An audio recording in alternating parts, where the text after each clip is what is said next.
ምንድነው ዘበናይ? እትዬ ከሌ ወይንም ወይዘሮ ከሌ አለላቸውም ዘበናይ እከሊት ነው ማለት ምንድነው እዛ ላይ የሚሆነው ነገሮች ሊዝናኑ ነው የሚመጡት። አሁንም ሚዲያው ፎከስ የሚያደርገው በሰርቶ ብዙ ገንዘብ አግኝቶ ሀብታም የሆነ ሰው ላይ። ዘበናይ መገለጫዎቿ ምንድናቸው? ውበቷ ብቻ ነው? መልክ እንዲኖራት አልፈልግም። ኢማጂን የሚያደርጋትን ሴት እንዲያይ ነው መፈልገው። ዘበናይ መሆንን ግን መለማመድ እንችላለን።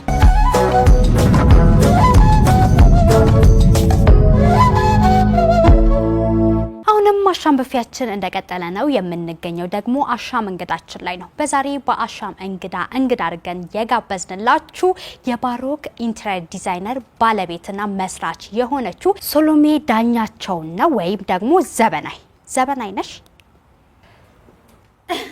አዎ። በነገራችን ላይ ዘበናይ ልክ እንደ ወይዘሮ ወይንም እንደ ልዕልት እንደ ማዕረግ ማለት ነው። አሁን እነዚህን ጡረታ የወጡ ሴቶችን በሙሉ እትዬ ከሌ ወይንም ወይዘሮ ከሌ አለላቸውም ዘበናይ እከሊት ነው ማለት ሶ ማዕረግ አድርጌዋለሁ። ማዕረግ ነው ማለት ነው። እኔ ነኝ ያረኩት። ስለዚህ ዘበናይ አድርጌዋለሁ። ስለዚህ ዘበናይ ሶሎሜ ዳኛቸው ስለዚህ ነኝ ነው ብለው። እንደው የረሳሁት ነገር አለ እንዴ? ከስምሽን ሳስተዋውቅ እንደው ያልጠቀስኩት ነገር ካለ? ልክ ነሽ። ስሜ ሰሎሜ ዳኛቸው ይባላል። ድርጅቴ ባሮክ ኢንቴሪየርስ ኤንድ ኢቨንትስ ይባላል። የኢንቴሪየር ዲዛይን እና የኢቨንት ስራ የሚሰራ ድርጅት ነው። ኢቨንት እሱን አልጠቀስኩም፣ እንኳን ሰጣውሽ አሳልፌ። እንግዲህ ዘበናይ በሚል በስፋት አሁን ላይ እና ከትንሽ ወራትና አመታት በፊት የተጀመረ ዘበናይ የሚል አንድ ኢቨንት ነገር አዘጋጅታችኋል። ምንድነው ዘበናይ?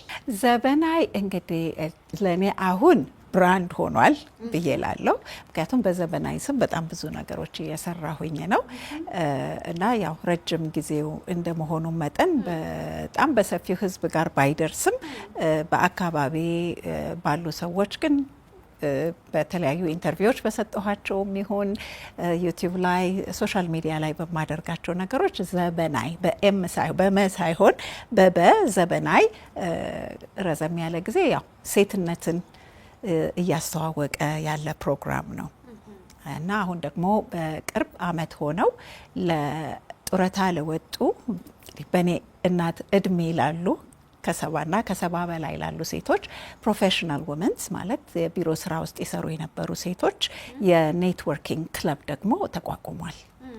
ምንድነው እሱ? ኦኬ፣ አንደኛ ሲጀምር ራሱ የጀመርኩበት አላማ ምንድነው? እነዚህ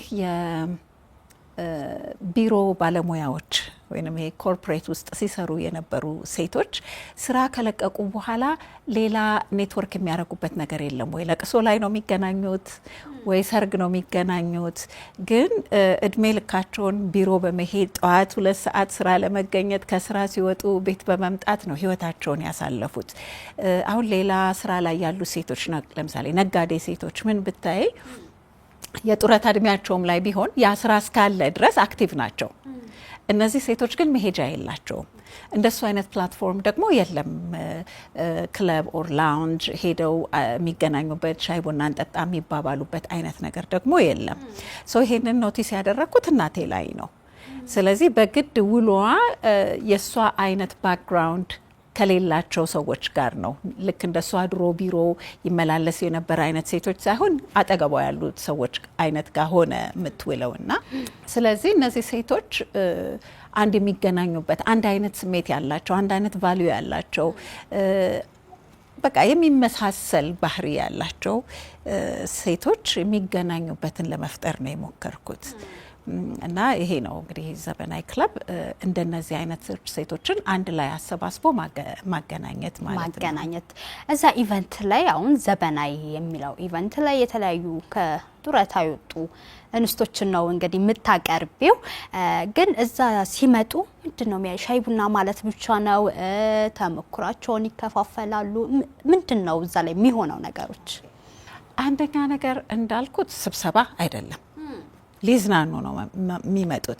ጓደኛዬን ላገኝ ነው፣ ዛሬ ላወራ ነው፣ በቃ ጥሩ ጊዜ አሳልፋለሁኝ እኔን ከሚመስሉ ሰዎች ጋር ብለው። ምክንያቱም አሁን አንቺ ራስ እንኳን በእነሱ እድሜ አይደለም እኛም ብንሆን እኛን የሚመስለን አይነት ያልሆነ ኤንቫይሮንመንት ውስጥ ስንሆን ወይ አዳማጭ ነው የምንሆነው ወይንም ስለማናውቀው ጉዳይ ስለሆነ ቁጥብ ነው የምንሆነው አይደለም። አሁን እነዚህ ሴቶች ግን ሊያወሩ የሚችሉት አንድ አይነት ኮመን የሆነ ነገር አለ። የስራ ቦታ፣ ስራ መሄድ፣ ስራ የምትሄድ ሴት ህይወት፣ ኑሮ፣ ያንን ነገር ማውራት ይችላሉ። በጣም የሚገርመው እንግዲህ እነዚህ ሴቶች እኮ ብዙ አይደሉም፣ በቁጥር ናቸው። እነዚህን ሴቶች በዛ ጊዜ ትምህርት ቤት ተልከው የእነሱን ወላጆችንም እያደነቅን ነው ማሰብ ያለብን። ሴቶች ትምህርት ቤት በማይሄዱበት ጊዜ በ10 ዓመት በ11 ዓመት በሚዳሩበት ጊዜ የነዚህ ሴቶች ወላጆች ነው ትምህርት ቤት መሄድ አለባት የኔ ልጅ ብለው የተላኩ ናቸው። ከዛ በኋላ ደግሞ እነዚህ ሴቶች አሁን የምናውቃቸው ትልልቆቹ ድርጅቶች እንደ ባንክ፣ ቴሌኮሙኒኬሽን፣ ኢትዮጵያን ኤርላይንስ የመሳሰሉ መስሪያ ቤቶች፣ ኢንሹራንስ የመሳሰሉ መስሪያ ቤቶች ውስጥ የሰሩ ሴቶች ናቸው። ማለት በነሱ ባቆሙት ላይ ነው አሁን እኛ እየገባን እየሰራን ያለ ነው። በጣም ባለውለቶቻችን ናቸው። ለእኛ ብቻ አይደለም ለአገሪቷ ባለውለታዎች ናቸው። በተለይ ረጅሙን የደርግ ጊዜ በጣም በትንሽ ደሞዝ ዩኒፎርም እየለበሱ የካኪ ዩኒፎርም፣ እኔ እናቴን አስታውሳለሁኝ ካኪ ዩኒፎርሟን ለብሳ ቢሮዋ ስትሄድ አባቴም እሷም ኦኬ ሶ እንደዛ አድርገው ያንን መስሪያ ቤት ልክ እንደግላቸው እያዩ አሁን በየመስሪያ ቤቱ የምናየው ነገር ነው። በተለይ አሁን እኔ እንደ ድርጅት ባለቤት አያለሁ። በጣም በሆነው ባልሆነው ነው ሰራተኛ መቅረት የሚፈልገው። ዛሬ ራሴን አሞኛል፣ ነገ ልጄ ታማለች፣ ከነገ ወዲያ አባቴ ሞተ፣ በተለይ ምክንያት ፈጥሮ የሚቀር ሰራተኛ ያለበት ጊዜ ነው። እኔ እናቴ አንድ ቀን ከስራ እንደሱ ብላ ስትቀር አይቼ አላውቅም ጭራሽ። ለነሱ በዛን ጊዜ ፕራዮሪቲያቸው ስራቸው ነው። ስራቸውን እያከበሩ የሰሩ ሴቶች ናቸው። ግን አሁን ምን ታሰብኩኝ፣ ስራቸውን ብቻ ማለት እየሰሩ ያሉ ሰዎች ብቻ ናቸው እዚህ ኢቨንት ላይ ወይም አንቺ የምታዘጋጅው ላይ የሚመጡት። ከዛ ውጪ ደግሞ በንግድ ሊሆን ይችላል። ብዙ እናቶች የኢትዮጵያ እናቶችን ማንሳት በጣም ጠንካራ የሚባሉ እናቶች ናቸውና ለነሱስ ታሳቢ አልተደረገም ወይ? እንግዲህ አሁን እዚህ ፎከስ ያደረኩት እዚህ ላይ ነው። ኦፍ ኮርስ እነሱን ታሳቢ የሚያደርግ ነገር አለ። በነገራችን ላይ በጣም ብዙዎቹ በንግድ ላይ ያሉ ሴቶች በሚዲያም በጣም ብዙ ሪኮግናይዝ ይደረጋሉ። ምክንያቱም ሁልጊዜ የሚታየው የአንድ ሴትን ትልቅ ቦታ ደረጃ መድረስ በገንዘብ ልክ ስለሆነ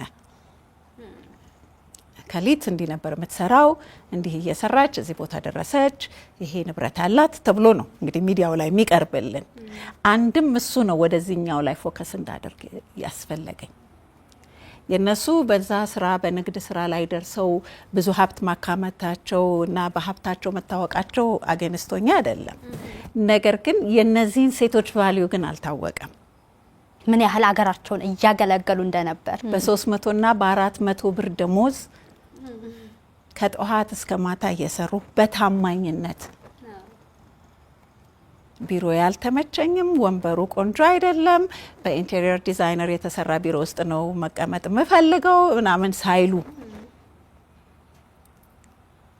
አንድ መስሪያ ቤት ውስጥ ለ30 እና ለ25 ዓመት የሰሩ ሴቶች ናቸው። ሞስት ኦፍ ደም ከጸሐፊነት ወይም ከተላላኪነት ጀምረው ትልልቅ ደረጃ ላይ የደረሱ መሪዎች የሆኑ ሌላ ኢንተርናሽናል ኦርጋናይዜሽን ውስጥ ተቀጥረው ከኢትዮጵያ ውጭ ሁሉ ያገለገሉ አይነት ሴቶች ናቸው። አንድም ፎከስ እነሱ ላይ እንዳደርግ ያደረገኝ ይሄ ውለታቸው አልታየላቸውም። ለምን አሁንም ሚዲያው ፎከስ የሚያደርገው በሰርቶ ብዙ ገንዘብ አግኝቶ ሀብታም የሆነ ሰው ላይ ነው። እኔ በየሚዲያው ላይ ሲቀርብ ወንድም ሴትም የማየው በሱ ነው። ዘበናይ መገለጫዎቿ ምንድን ናቸው? ውበቷ ብቻ ነው? በፍጹም አይደለም። ምንድን ነው? በፍጹም አይደለም። እንግዲህ አሁን ለኔ ዘበናይ ብለን ስናስብ ከዚህ በፊት እንደሰማሽው ሌሎችም ኢንተርቪዎች ላይ የቲቪ ፕሮግራም ሆኖ ሊቀርብ ሲል እንኳን መልክ እንዲሰጧት አልፈለግኩም። ለዘበናይ እከሊትን የምትመስል እንድትባል አልፈልግም። ለምሳሌ እቴጌ ጣይቱን ወይንም ሰሎሜን ወይንም በቀለችን ወይንም ትርሲትን እንድትሆን ሰው እንደሱ ብሎ መልክ እንዲሰጣት አልፈልግም። ግን ኢማጂን የሚያደርጋትን ሴት እንዲያይ ነው መፈልገው። በምንድን ነው ያቺ ሴት በጣም ስልጡን የሆነች ሴት። ስልጡን ሴት ስንል እንግዲህ ከዘመኑ ጋር የምትሄድ ማለት ነው። ኦኬ ከዘመኑ ጋር የምትሄድ ስንል እንግዲህ መሀይም አይደለችም ማለት ነው። ዴፊኒትሊ የተማረች ሴት ነው የምትሆነው ማለት ነው።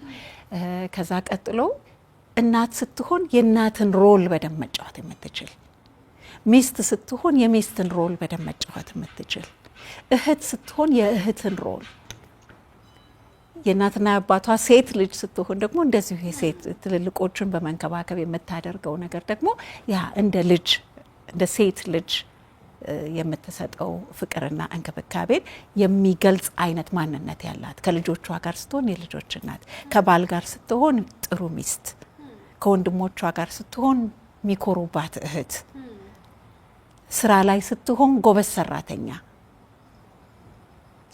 መልክ እንዲኖራት አልፈልግም። ግን ያቺ በቃ ይሄንን ሁሉ የምታሟላ የደግነት ቦታ ላይ ደግነት ቦታ ላይ የምታገኛት ሁል ጊዜ የትም ቦታ ላይ ስትፈልጊያት ልትደርስልሽ የምትችልና እንደምትደርስልሽ የምትተማመኝባት። ይሄ ማለት ውስጧን ነው የሚገልጸው። እየሳልኳት ነው እሷ ነው ኢማጂን እንዲያደርጉ የምፈልገው እንጂ መልክ እንዲሰጧት አልፈልግም። እና ለዚህ ነበር ኢንትሮ ላይ ራሱ እንትናት ሻዶ ናት፣ አትታይም፣ ግን ጥሩ ፊገር አላት።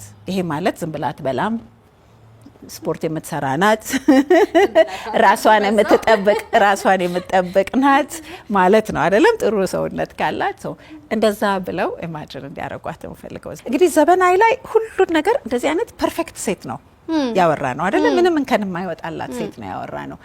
ግን ዘመናዊን ስናስብ እንደ ሰው እንደዛ ሁሉ ነገር ፐርፌክት የሆነ ነገር ያላት ሴትን አናገኝም። ግን ዘመናዊ ለመሆን መጣር ይቻላል። እያንዳንዱ ህይወታችን ውስጥ የህይወት ልምዳችን መሆን ላይፍ ስታይላችን መሆን አለበት። ዘመናዊ ላይፍ ስታይል ነው። ኦኬ ጥሩ እናት፣ ጥሩ ሚስት፣ ጥሩ እህት እያልን ስንል ኤቭሪዴይ የምናደርገው ነገር ነው። በየቀኑ የምንለማመደው የህይወት ኑሯችን ነው። ዘመናዊ መሆንን ግን መለማመድ እንችላለን። የምናረፍድ ከሆነ በጊዜ ለመድረስ፣ ሰው የምናማ ከሆነ የማናማ ሴት ለመሆን፣ ዝርክርክ ከሆነን ጥንቅቅ ያለች ሴት ለመሆን ያንን እየጣርን ዘመናዊ የሆንን ዘመናዊነታችንን እያሳደግን መሄድ እንችላለን ማለት ነው። ለዚህ ይሄ ነው መገለጫዋ።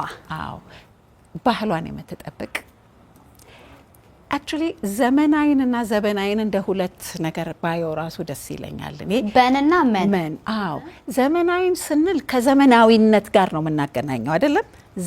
ዘመናዊነት በትክክል አይደለ? ዘበናይ የምላት ግን በአማርኛም እንደሚባል ክላሲክ ወመን ማለት ታይምለስ ናት። በቃ የትኛውም ጀነሬሽን ላይ ብታመጫት ታይምለስ የሆነ ካራክተር ያላት ሴት ናት። በመግቢያ እንዳስተዋወቅኩሽ ኢንቴሪየር ዲዛይነር ነሽ። ኢንቴሪየር ዲዛይነር ስናነሳ የቤት ወይም አማርኛው የቤት ማስዋብ ይገልጸዋል እና ኢንቴሪየር ዲዛይነር የቤት ማስዋብ ብቻ ነው? ቤትን ማሳመር ብቻ ነው? ከሰዎች ጋር ግንኙነት አለው? በጣም አለው። ሲጀምር የቤት ስንል አሁን መኖሪያ ቤት ብቻ ነው የምናስበው አይደለም። በኢንቴሪየር ዲዛይን ስራ የውስጥ ውበት ብንለው ይሻለኛል። ለዚህ ነው አንዳንድ ጊዜ አማርኛ ትርጉም ስንሰጠው ሊሚት ያረግብናል የሚሰራውን ስራ በብዙ ነገር ላይ፣ እዚህ ላይ ብቻ ማለት አይደለም። ስለዚህ ይሄ ሙያ የመኖሪያ ቤትን ብቻ አይደለም፣ ማንኛውም ሰዎች የሚገለገሉበት ቦታ ማለት እንችላለን። ኦኬ ቤት ስንል ራሱ መኝታ ቤት ሊሆን ይችላል፣ ወጥ ቤት ሊሆን ይችላል፣ ሽንት ቤት ሊሆን ይችላል፣ የልጆች መኝታ ቤት ሊሆን ይችላል፣ የአዛውንት መኝታ ቤት ሊሆን ይችላል፣ የአዛውንቶች ሽንት ቤት ሊሆን ይችላል። እሱም ደግሞ ስንል እንደገና ራሱ እየተለያየ ነው የሚመጣው። ስለዚህ ማንም ሰው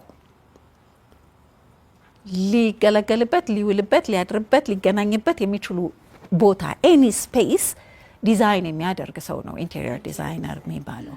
ይሄ ማለት የገበያ ቦታ ሊሆን ይችላል፣ ሱቅ ሊሆን ይችላል፣ እንደዚህ አይነት ስቱዲዮ ሊሆን ይችላል፣ ሆስፒታል ሊሆን ይችላል።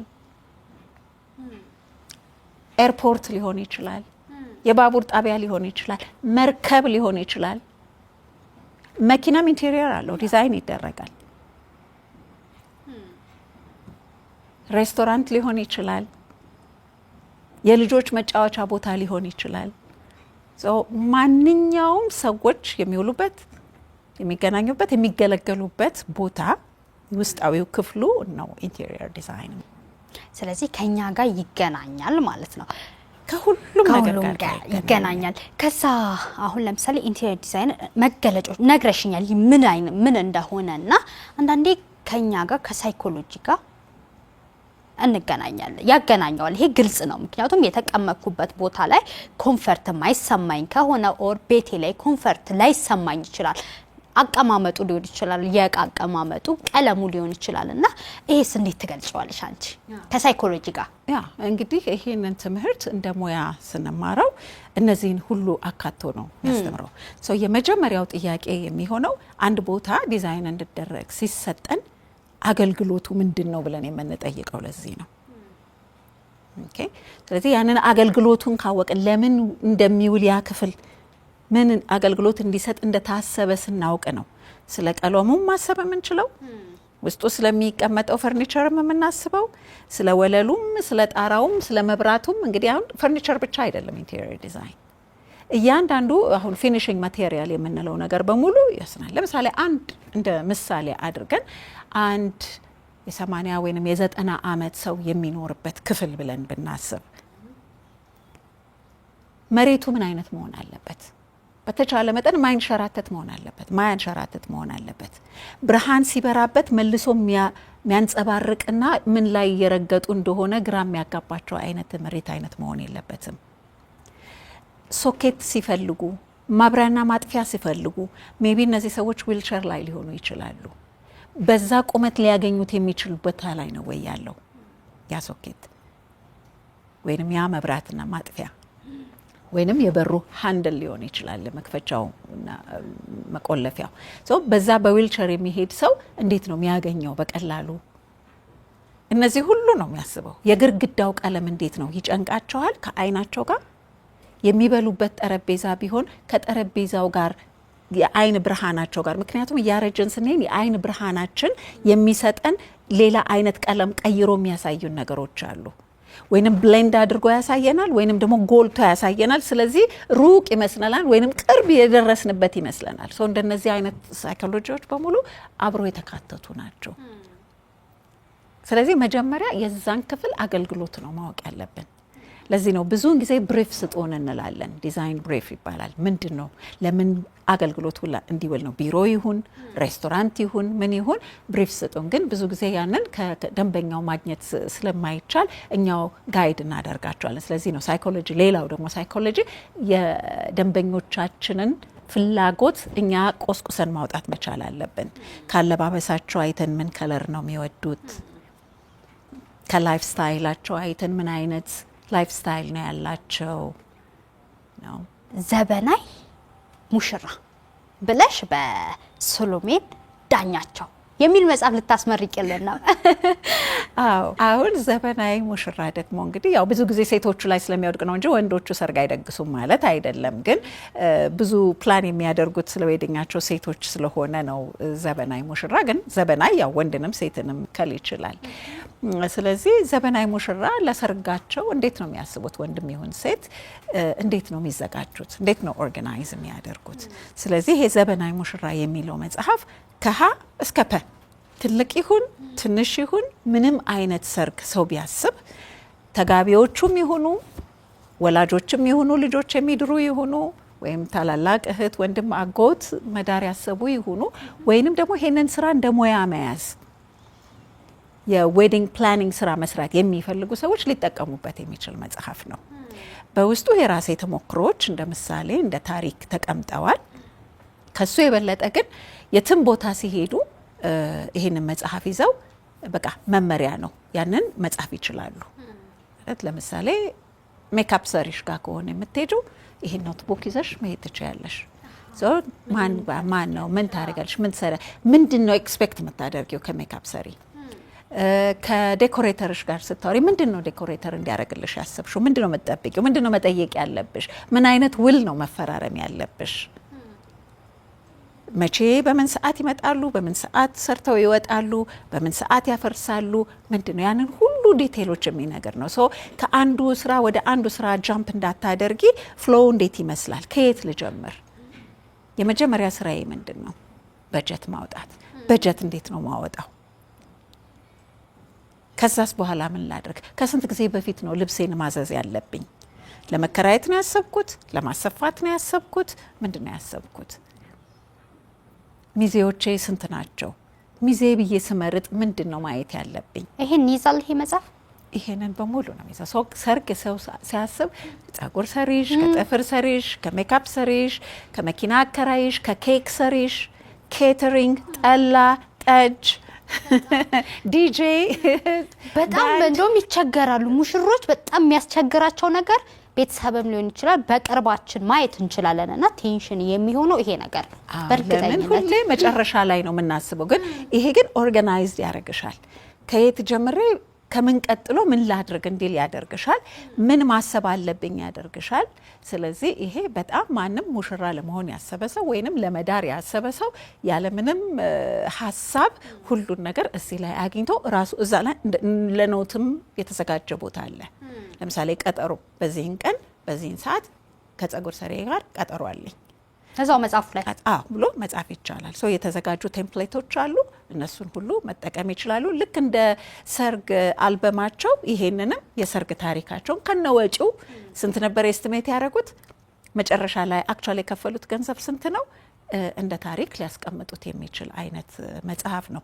ይሄንን መጽሐፍ ገዝቶ ለሚያገባ ሰው መስጠት ሙሉ የሰርጉን ኮስት ከቨር እንደማድረግ ያህል ይቆጠራል።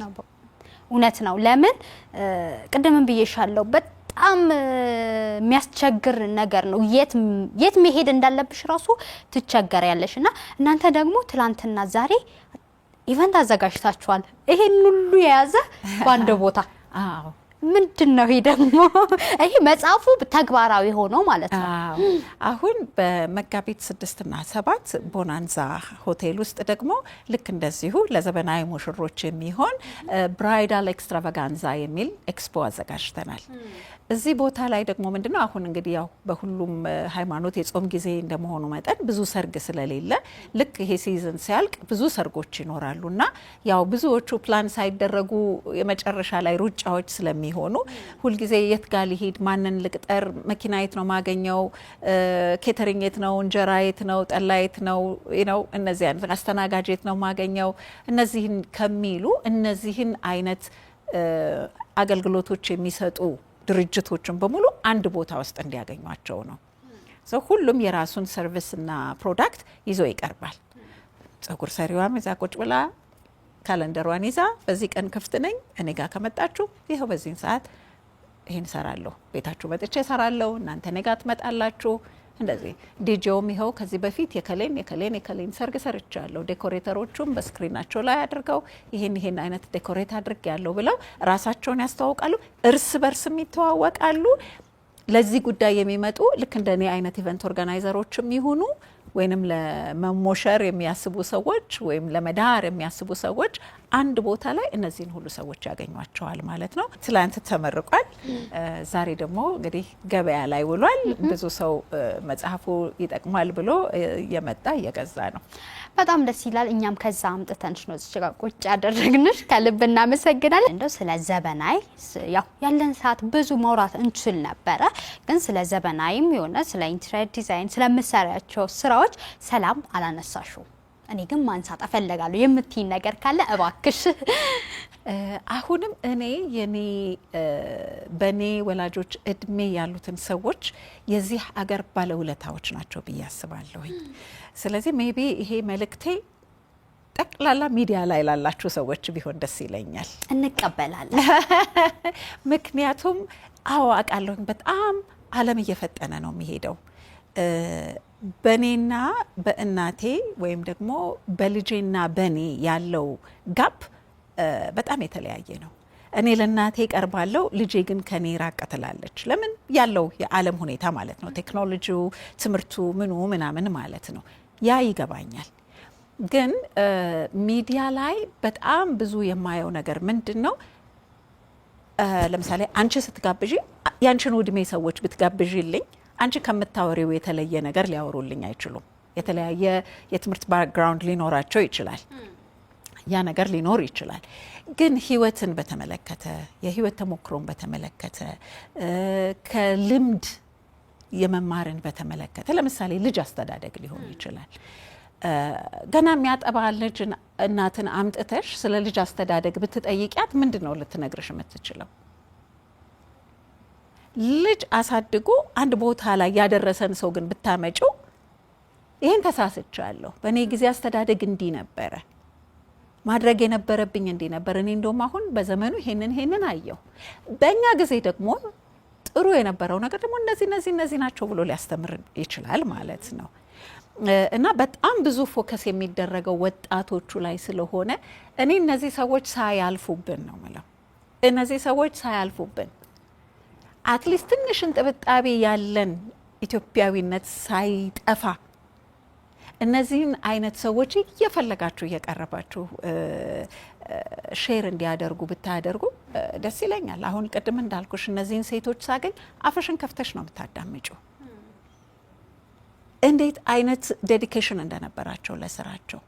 ፀሐይ አይሉ ምን አይሉ ልጆቻቸውን ጥለው ቤት ውስጥ ሚስትነት እየተጠበቀባቸው፣ ሶሻል ላይፍ እየተጠበቀባቸው፣ ለቅሶ መሄድ እየተጠበቀባቸው፣ ወላጆቻቸውን መንከባከብ እየተጠበቀባቸው፣ ስራ እየሄዱ እነዚህን ሁሉ ባላንስ አድርገው እዚህ ጋር እንዴት ደረሱ?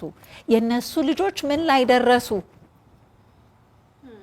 እነዚህን ሁሉ የሚያስተምሩ አይነት ሴቶች ወንዶችንም ጭምር ነው። በአጠቃላይ እንደነዚህ አይነት ሰዎች ላይ ፎከስ ቢደረግ በጣም ደስ ይለኛል። ምክንያቱም በጣም ብዙውን ነገር እዚሁ ላይ ፎከስ እያደረግን የኋላውን እየረሳን እየመጣን ነው። በጣም አመሰግናለሁ ሰሎሜ፣ አክብረሽን እዚህ ድረስ በመምጣት ከኛ ጋር ቆይታ ስላደረግሽ የጠፉትንም ሴቶቻችንን እየፈለግሽ እንዲገናኙ ስለምታደርጊ ከልብ እናመሰግናለን። አመሰግናለሁ። ግን አንድ ነገር እንዴት ነው አንቺ ጋር መምጣት የሚችሉት? ሲመጡስ ኢንትራንስ አለው ወይ? ኦኬ እንግዲህ እነዚህ ሴቶች ጡረታ ላይ ናቸው። ጡረታም ላይ ቢሆን ከምንም የሚቆጠር ጡረታ አይደለም ያን ያህል። ስለዚህ በጣም ነው ማዝ ነው መታችሁ የቡናችሁን የሻያችሁን ክፈሉ ስላቸው በጣም ነው ልቤ የሚነካው። በተቻለኝ መጠን በራሴ ለማድረግ የምችለውን አድርጌያለሁኝ። አሁን ለምሳሌ እንደዚህን አይነት ሴቶች ማየት የምትፈልግ አንድ የኔ ጓደኛ ስፖንሰር አድርጋቸዋለች። በቅርቡ እንደሱ ይደረጋል። በተረፈ ግን እነሱ ደስተኞች ናቸው። መገናኘታቸውን ስለሆነ የሚፈልጉት ማለት ለምግቡ ለመጠጡ አይደለም እነዚህ ሰዎች የሚገናኙት ግን አይደለም። ያም ሆነ ይህ ግን ዘበናይ የሚባል ዘበናይ ኢንስፓይሬሽናል ክለብ የሚባል የቴሌግራም ግሩፕ አለ። እዛ ግሩፕ ላይ ምንም አይነት በቃ እነሱን ሞቲቬት የሚያደርግ እንደምናደራችሁ የሚል መልእክት ኤቭሪ ሞርኒንግ እልካለሁኝ። ሌሎችም ስለሱ አይነት ነገር እንዲያወሩ ሞቲቬት የሚያደርጋቸው የሚያነቡት ነገር እንዲያገኙ እሞክራለሁኝ። ማንም ሰው ደግሞ መቀላቀል ይሄንን ዘበናይንም ሳደርግ የመጀመሪያውንም ሳደርግ መልእክት የላኩት ለሴቶቹ አይደለም፣ ልክ ለኔ እና ለኔ አይነት እድሜ ላሉ ሴቶች ነው።